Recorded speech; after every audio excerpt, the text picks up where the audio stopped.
Story time about how my mom found out my dad had a whole other family, and then he abandoned her with 5 kids. Yes, this is my mama's story time. I'm gonna try not to cry. My mama and specimen donor met when they were super young. They got married when she was 21 and she got pregnant at 22. And then they had 4 more children. My brother and I are twins and we're the babies of the family. Now, when my brother and I were a year old, my mom started noticing some wacky stuff. Specimen donor was out all hours of the night because he had business here and there. And by the way, my mom is raising 5 children, including 2 newborn twins. Thankfully, she had the help of my sister. At the time, she was already 15, so there's a huge age gap between her and I. Oh my god, I'm already losing it. Shout out to my amazing sister because she helped raise me and my siblings. In fact, when I wanted to go out to a party or something, my mom would tell me to go ask my sister for permission because she always said no to everything. So one day my mom confronts specimen donor. This is when he confesses that he had gotten someone else pregnant. Not only was she pregnant, she'd already had another kid of his, and that he was gonna go live with his new family. My mama kicked him right out. She enrolled herself in night school and became a lawyer. She took over my grandpa's dying law office, and she is now one of the most recognized lawyers in all of Central America.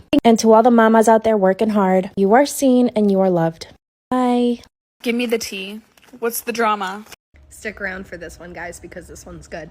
Okay, so when I got married extremely fast. I mean, we met and like 5 days later we were like, we should get married. And then like 10 days after that, we got married. So we got married extremely fast. I had this coworker at the time. When she first started, I didn't really like her. Her vibe was off. Nobody else really liked her either. But throughout time, I started to see a different side of her and I became friends with her. I was very friendly with her. She came to my wedding and everything. She bought us shots. We had a fantastic time. We would hang out outside of work all the time. Through that, she met my husband's best friend and they kind of started seeing each other a little bit. Nothing serious, just kind of talking type thing. For the sake of the story, I'll call him Jake. So my friend calls me one day, FaceTimes me, bawling her eyes out. I mean, inconsolable, bawling her eyes out. And I'm like, what is going on? Like, what is happening? And she can't even talk. She's crying so hard. So she's trying to do like breathing exercises. This is all on FaceTime. And she said, Morgan, I have something that I have to tell you, but I don't want to. You know that meme where they're like, if somebody says that they need to tell me something, like tell me right now or I'm going to throw up. Like that's literally how I felt. I'm like, okay, tell me, like what happened? What is going on? So through her sobs, she said, okay, so Jake had told me that pretty much your husband said that you guys got married too quick and he completely regretted being married to you. I couldn't believe it. It made all the sense in the world because we did get married extremely fast. Absolutely, we did. But in the short time that we were together and were married, we were very, very happy. He seemed insanely happy. Like we were happy together. We were living our newlywed life. We were just having a blast. Like every day was a party. Like we were having so much fun. So it was shocking to me that my husband would say this to his best friend. And also like really sad as well. Like I start getting upset. I'm like, he really said that? Like that's so sad. Like I love him. Like is he trying to divorce me already? I think we've been married for like 2 weeks at this point. And I'm like, is he trying to divorce me already? Like I love him. Like, oh my God. So I start crying. So my husband was at work at the time and I'm like, okay, well, I'm not going to call him or text him. I'm just going to talk to him face to face when he gets home so we could figure this out. I thank her for telling me. We're both crying. I'm like, thank you so much for telling me. Like, these are things that like I want to know. Like, I don't want to not know that my husband's unhappy. Like, thank you so much for telling me this.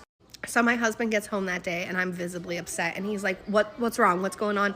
And I said, did you tell Jake that you're not happy with me and you married me too fast and you don't want to be with me anymore? And he gets these big eyes and he's like, what? No, I never said that. Of course I never said that. Like, what are you talking about? Like, I'm happy. I'm good. Like, what are you talking about?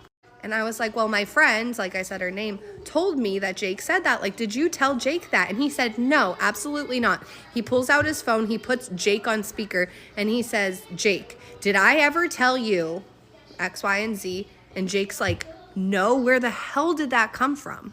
So now my husband and Jake are both mad at this friend. But the craziest part about it is I still believed her. I 100% believed her.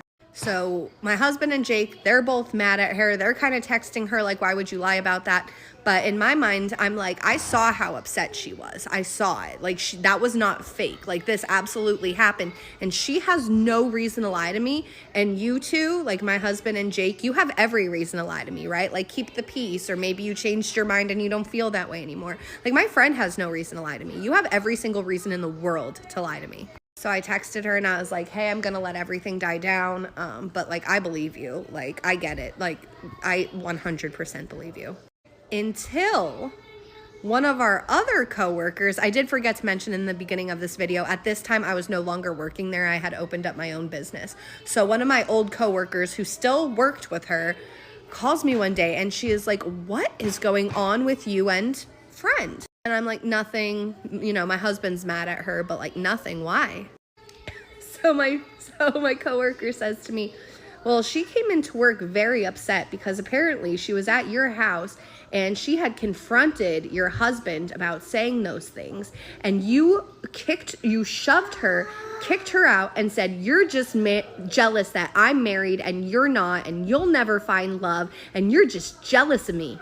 And my husband said, get out of my house right now and never come back. And she was in fear for her life because we were being so mean to her, and we physically took her out of our apartment. From that moment on, do you know how bad I felt for not believing my husband and his best friend? Because I told them that I didn't believe a word they were saying. Like, they knew that I was like team friend with this one. But I knew if she could lie to that point. She was not at my apartment when we had this conversation. My husband was not at my apartment when we had this conversation. This was on FaceTime. And I cried and told her how much I believed her and thanked her for telling me. And she's going to say that we were both home. She did it to our face and we physically kicked her out of our apartment. What is that? A chronic liar, a pathological liar, a storyteller? What is that? She's a psychopath. And then I don't know what she tells other people, because people that were my friends that worked at that same place are no longer my friends. So I'm sure she lied about anything that she could possibly lie about. But at least she did end up getting fired for stealing money from the drawer. So, you know, that's my Roman Empire. Guys, I got 3 phone calls from the same number that I didn't have saved today. And the third time, but the first 2 I thought, oh, for sure, it's just like a random bill that I forgot to pay. And I didn't want to answer because I didn't feel like talking to like T-Mobile or whatever. The third time they called, though, I was like, okay, I should probably answer. So I pick up and I'm like, hello? And the person's like, is this Becca Moore? I was like, oh my God, this is like a nightmare. It's a man. He's like, Becca, I have some content that you're gonna want to see. And I was like, oh my God, obviously I'm gonna want to see. I love content. That's my favorite thing. He's like, no, I have some videos of you that I'm gonna want to talk to you about, okay? I have an entire folder. And I was like, okay, is this like an interview? Because you're talking so creepy. Why are you talking like that? So then I start getting the vibe that this guy's pretending to have a folder full of like creepy videos and pictures of me. And I was like, okay, if I was gonna send some creepy videos and pictures of myself, it would not be to this guy. Just based on his voice. So then I hang up and I block his number, and then he downloads a texting app and he calls me more on a new area code this time. They went from Arkansas to Arizona. I love that we're sticking with the A's. So then the phone keeps ringing and my friend picks up the phone and was like, you have the wrong number, stop calling us. And the guy's like, is this Becca Moore? And my friend was like, no, stop calling. The guy was like trying to negotiate. I'm sorry, I'm not gonna negotiate with someone who talks so weird like that. Stop talking so weird like that. So then I hang up, I block his number, and then I get another phone call from another random number, and I'm like, oh my God, the nightmare continues. I answer the phone. It was a real nightmare. It was T-Mobile because my bill was overdue. So that time was legit. The other time, okay, anyway, so yeah.